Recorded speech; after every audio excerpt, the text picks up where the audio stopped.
Do you know what composer actually really instigated the most change to the modern day piano?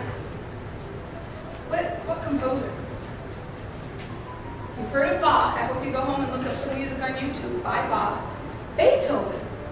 Who here has heard of Ludwig van Beethoven? Right? What was unique about Beethoven?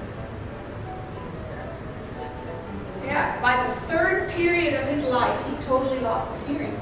But in the first period of his life, he was a virtuosic violinist, pianist, and conductor.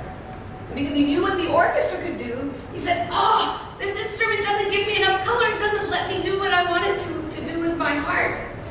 So he's the one who was the proponent of change. In other words, he was expressing that through sound and through music. Okay, so I'm too excited about this. I gotta calm down. But before we start, before you sit down, tell everybody who you are and what you used to do. No, I still do. My background, actually, I'm a concert pianist, and I'm an opera singer. So I sing in 9 different languages. And then, like you all, I have a very entrepreneurial spirit. And I ended up being able to use all of those skills and convert them into helping people communicate with each other at a higher level. To listen to each other as we listen to music. To listen and find that resonance between one another. And just like people compose music, Mr. Vel is a composer, I help people do that with their words. So that when they speak, they can speak into the heart of those who would listen to them. See, it's like an engine. Music doesn't do anything unless you have heard it, received it, and taken it inside of your being. And then it impacts you. Well, our words are like that too.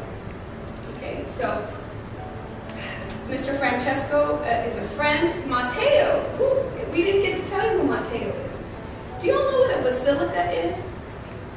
What's a basilica? A church is a little itty-bitty church. It's a big church with a big cathedral-like dome.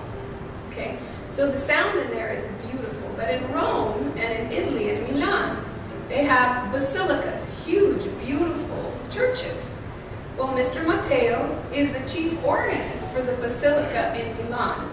So that's a pretty big deal. What would the equivalent of that be here for them to kind of...